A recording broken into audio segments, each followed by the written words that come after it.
Tous les peuples, battez des mains, acclamez Dieu par vos cris de joie. Au nom du Père et du Fils et du Saint-Esprit, Amen. le Seigneur soit avec vous. Et avec votre esprit. Aujourd'hui, d'après ce que disait la nouvelle, beaucoup de nos enfants ont repris le chemin de l'école. Nous allons les prendre dans nos cœurs, demander au Seigneur de bénir leur année nouvelle, leur année scolaire. La lecture nous invite aujourd'hui à nous tourner vers le Seigneur qui doit revenir un jour. Et souvent nous l'oublions parce que peut-être que nous laissons prendre par les péchés, par les ténèbres. Mais en fait, le Seigneur est toujours là pour nous en libérer. Il a voulu faire de nous des fils et des filles de lumière. Et c'est cette lumière-là que nous allons demander au début de cette messe pour que le Seigneur nous éclaire et fasse de nous ses témoins aujourd'hui. Commençons par reconnaître cela.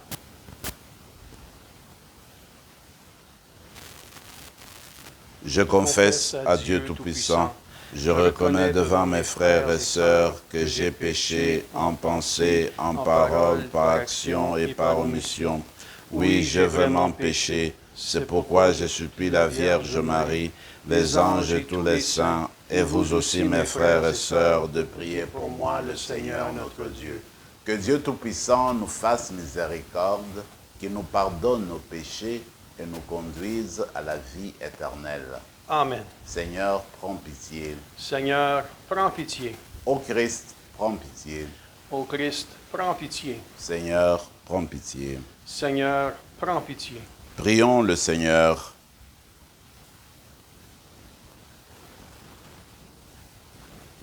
Tu as voulu, Seigneur, qu'en recevant ta grâce, nous devenions des fils et des filles de lumière.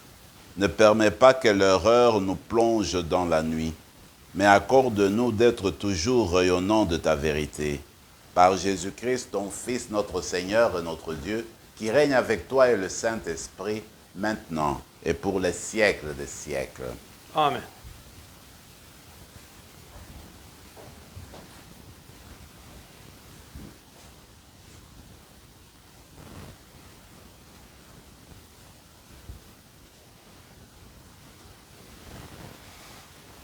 De la première lettre de Saint Paul apôtre aux Thessaloniciens. Pour vous, qui êtes des temps et des moments de la venue du Seigneur, vous n'avez pas besoin, frères et sœurs, que je vous en parle dans ma lettre. Vous savez très bien que le jour du Seigneur vient comme un voleur dans la nuit. Quand les gens diront « Quelle paix !» Quelle tranquillité! C'est alors que, tout à coup, la catastrophe s'abattra sur eux, comme les douleurs sur la femme enceinte. Ils ne pourront pas y échapper. Mais vous, frères et sœurs, comme vous n'êtes pas dans les ténèbres, ce jour ne vous surprendra pas comme un voleur. En effet, vous êtes tous des fils et des filles de la lumière, des fils et des filles du jour. Nous n'appartenons pas à la nuit et aux ténèbres. Alors, ne restons pas endormis comme les autres, mais soyons vigilants et restons sobres. Car Dieu ne nous a pas destinés à subir la colère, mais à entrer en possession du salut par notre Seigneur Jésus-Christ, mort pour nous, afin de nous faire vivre avec lui, que nous soyons en train de veiller ou de dormir. Ainsi, réconfortez-vous mutuellement et édifiez-vous les uns les autres, comme vous le faites déjà. Parole du Seigneur. Nous rendons grâce à Dieu. J'en suis sûr, je verrai les bontés du Seigneur sur la terre des vivants. J'en suis sûr, je verrai les bontés du Seigneur sur la terre des vivants. Le Seigneur est ma lumière et mon salut. De qui aurais-je crainte? Le Seigneur est le rempart de ma vie. Devant qui tremblerais-je? J'en suis sûr, je verrai les bontés du Seigneur sur la terre des vivants. J'ai demandé une chose au Seigneur, la seule que je cherche, habiter la maison du Seigneur tous les jours de ma vie, pour admirer le Seigneur dans sa beauté et m'attacher à son temple. J'en suis sûr, je verrai les bontés du Seigneur sur la terre des vivants. J'en suis sûr, je verrai les bontés du Seigneur sur la terre des vivants. Espère le Seigneur, sois fort et prends courage. Espère le Seigneur. J'en suis sûr, je verrai les bontés du Seigneur sur la terre des vivants.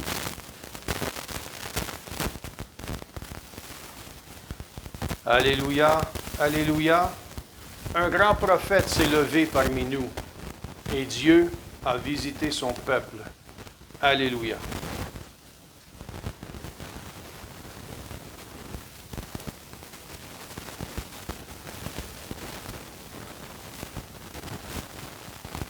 Le Seigneur soit avec vous. Et avec votre esprit. Évangile de Jésus-Christ selon saint Luc. Gloire à toi, Seigneur. En ce temps-là, Jésus descendit à Capharnaüm, ville de Galilée, et il y enseignait le jour du sabbat. On était frappé par son enseignement car sa parole était pleine d'autorité. Or, il y avait dans la synagogue un homme possédé par l'esprit d'un démon impur qui s'est mis à crier d'une voix forte. « Ah, que nous veux-tu, Jésus de Nazareth? Es-tu venu pour nous perdre? Je sais qui tu es. Tu es le Saint de Dieu. » Jésus le menaça. « Silence, sors de cet homme. » Alors, le démon projeta l'homme en plein milieu et sortit de lui sans lui faire aucun mal. Tous furent saisis d'effroi et ils se disaient entre eux, « Quelle est cette parole? Il commande avec autorité et puissance aux esprits impurs et ils sortent. » Et la réputation de Jésus se propageait dans toute la région. Acclamons la parole du Seigneur. Louange à toi, Seigneur Jésus.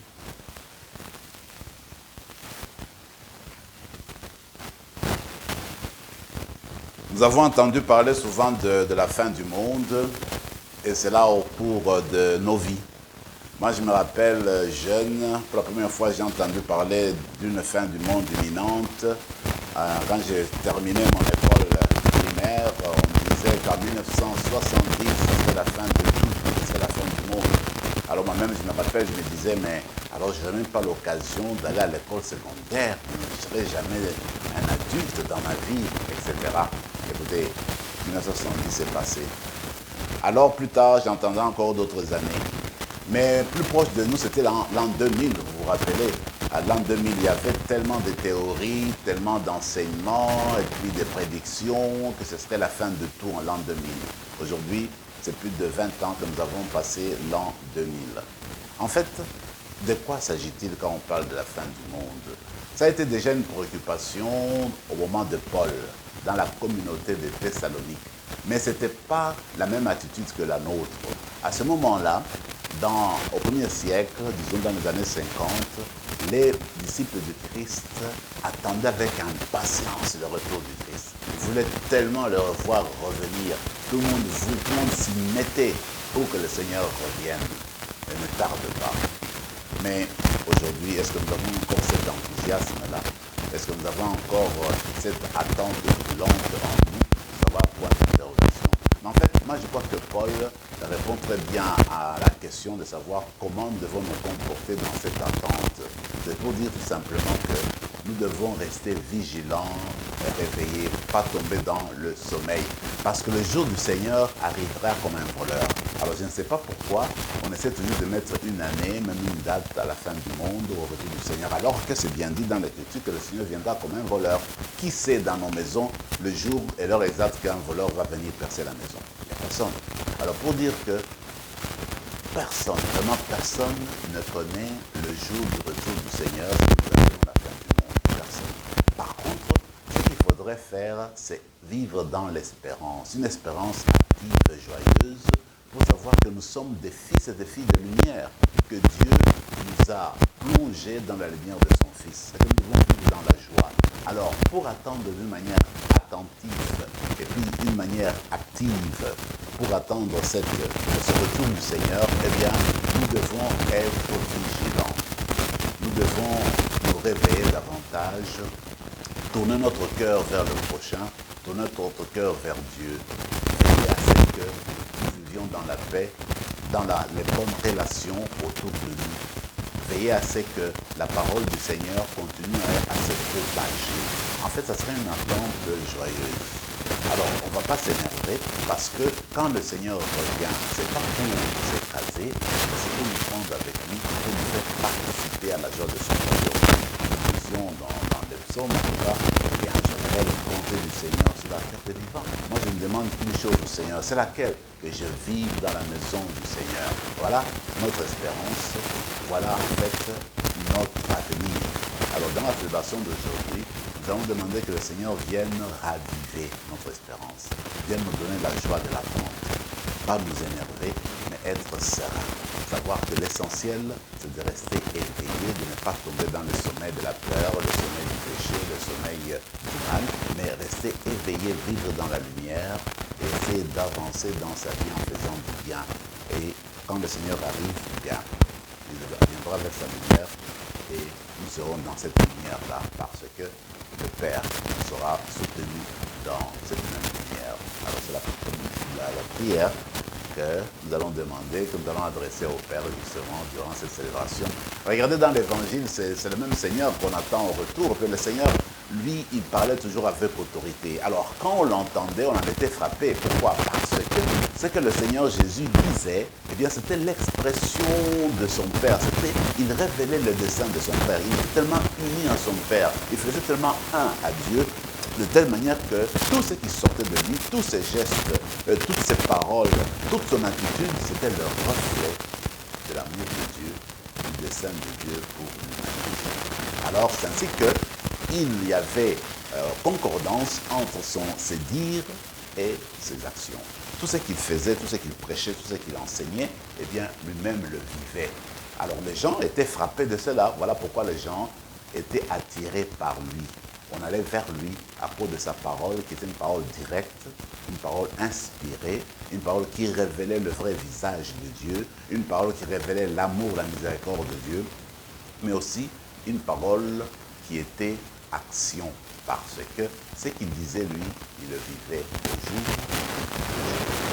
Alors, ainsi que vous et moi, nous sommes appelés à faire la même chose, à embrasser cette parole-là, à laisser son autorité s'exprimer en nous. Et cette autorité, c'est quoi? En fait, c'est refléter ce qu'est Jésus.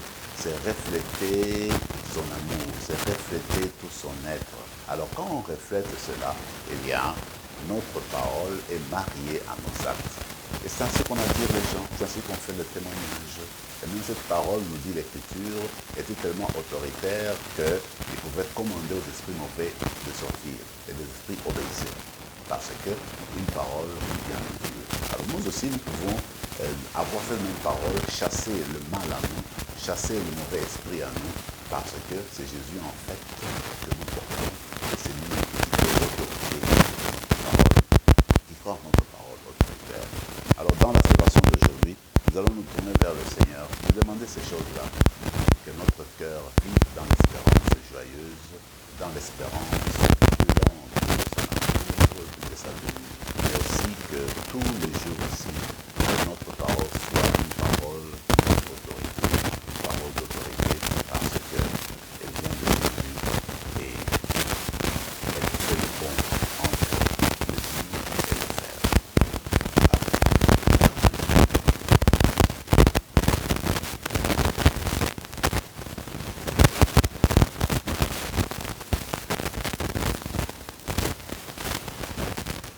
Tu es béni, Seigneur, Dieu de l'univers, toi qui nous donnes ce pain, fruit de la terre et du travail des hommes et des femmes. Nous te le présentons, il deviendra le pain de la vie.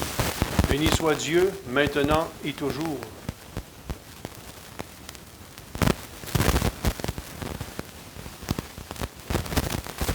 Comme cette eau se mêle au vin pour le sacrement de l'Alliance, puissions-nous être unis à la divinité de celui qui a pris notre humanité.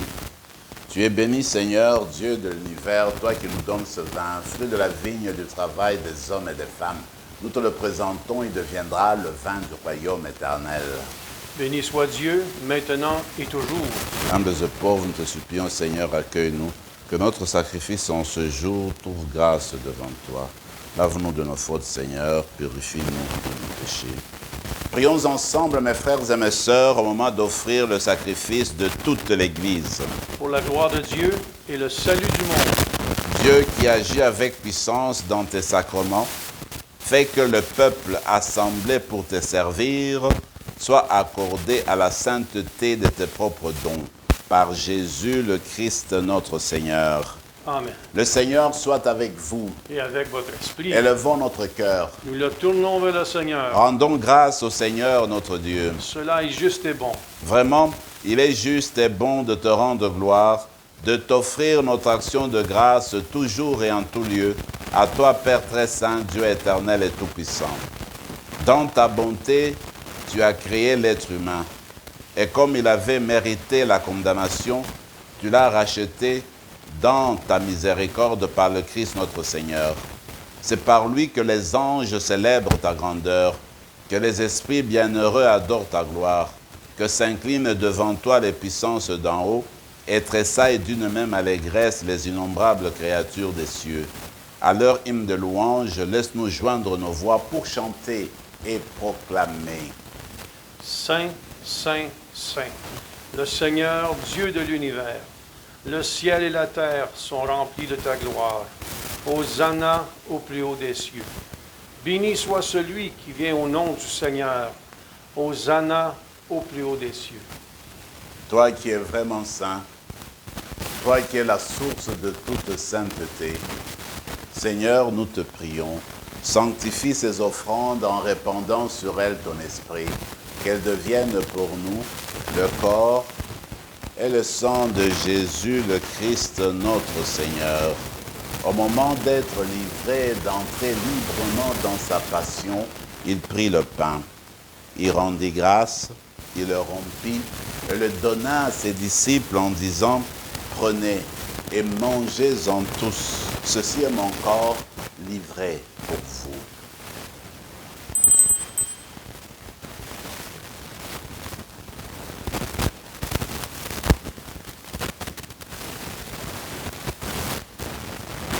De même, à la fin du repas, il prit la coupe. De nouveau, il rendit grâce et la donna à ses disciples en disant, « Prenez et buvez-en tous, car ceci est la coupe de mon sang, le sang de l'alliance nouvelle et éternelle, qui sera versé pour vous et pour la multitude en rémission des péchés. Vous ferez cela en mémoire de moi. »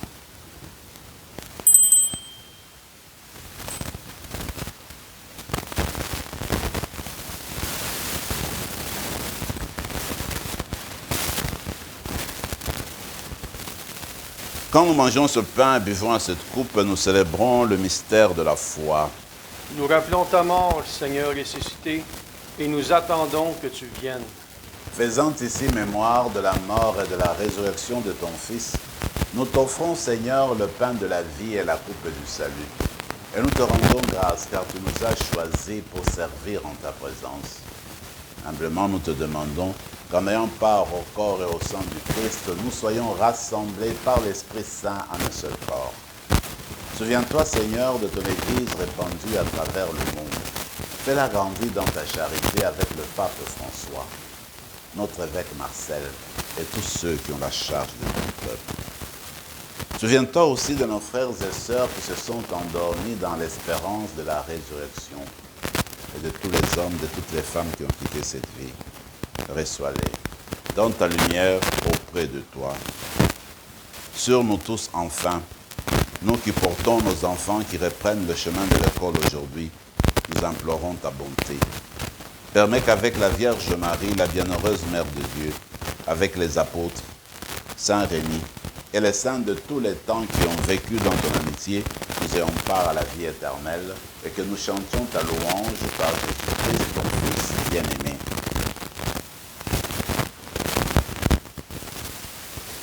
Par lui, avec lui et en lui, à toi, Dieu le Père Tout-Puissant, dans l'unité du Saint-Esprit, tout honneur et toute gloire pour les siècles des siècles. Amen. Comme nous l'avons appris du Sauveur et selon son commandement, nous osons dire, Notre Père qui es aux cieux, que ton nom soit sanctifié, que ton règne vienne, que ta volonté soit faite sur la terre comme au ciel. Donne-nous aujourd'hui notre pain de ce jour. Pardonne-nous nos offenses comme nous pardonnons aussi à ceux qui nous ont offensés. Et ne nous laisse pas entrer en tentation, mais délivre-nous du mal. Délivre-nous de tout mal, Seigneur, et donne la paix à notre temps. Par ta miséricorde, libère-nous du péché. Rassure-nous devant les épreuves en cette vie où nous espérons le bonheur que tu promets et l'avènement de Jésus-Christ, notre Sauveur. Car c'est à toi qu'appartiennent le règne, la puissance et la gloire pour les siècles des siècles. Seigneur Jésus-Christ, tu as dit à tes apôtres, je vous laisse la paix, je vous donne la paix. Ne regarde pas nos péchés, mais la foi de ton Église. Pour que ta volonté s'accomplisse, donne-lui toujours cette paix et conduis-la vers l'unité parfaite, toi qui règnes pour les siècles des siècles. Amen. Que la paix du Seigneur soit toujours avec vous. Et avec votre esprit, Agneau de Dieu, qui enlève le péché du monde, prends pitié de nous. Agneau de Dieu, qui enlève le péché du monde, prends pitié de nous. Agneau de Dieu, qui enlève le péché du monde, donne-nous la paix. Seigneur Jésus-Christ, que cette communion à ton corps et à ton sang n'entraîne pour nous ni jugement ni condamnation, mais qu'elle soutienne notre esprit et notre corps et nous donne la guérison. Heureux les invités au repas du Seigneur, voici la parole de Dieu, voici l'agneau de Dieu qui enlève le péché du monde. Seigneur, je ne suis pas digne de te recevoir, mais dis seulement une parole, et je serai guéri. Que le corps et le sang de Christ nous gardent pour la vie éternelle. Amen.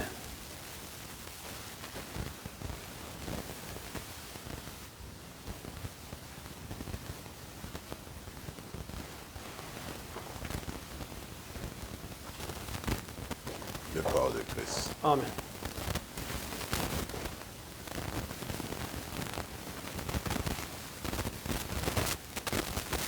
Nous venons de recevoir le Seigneur en nous, spirituellement, physiquement.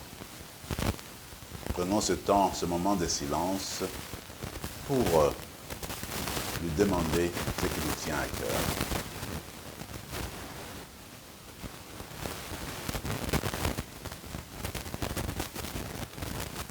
Jésus priait ainsi.